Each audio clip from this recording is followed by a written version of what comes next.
পটলটা এভাবে একটু হালকা ভাপ দিয়ে ভাজি করলে খেতে অনেক ভালো লাগে। তো আমি পটল এভাবেই ভাজি করি।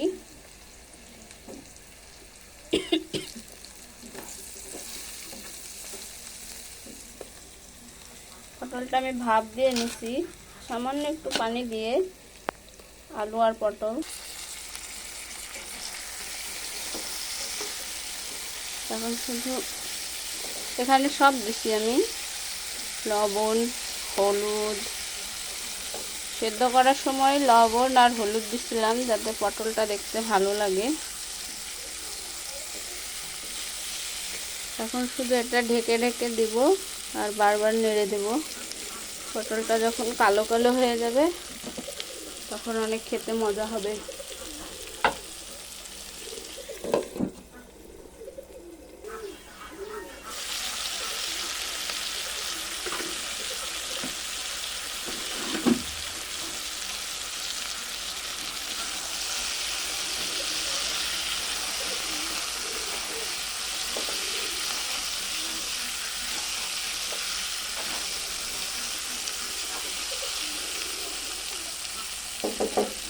সেটা ভাজতে একটু সময় লাগে, সময় নিয়ে ভাজলে ভাজিটা খেতে অনেক মজা হয়।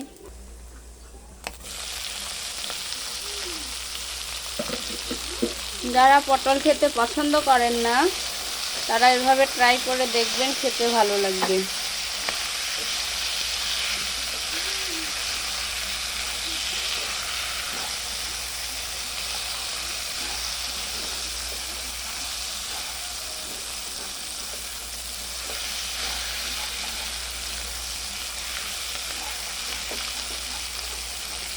ফ্রাই প্যানে নাকি ধরে যায় না, দেখেন ধরে যাচ্ছে, পুড়েও যাচ্ছে।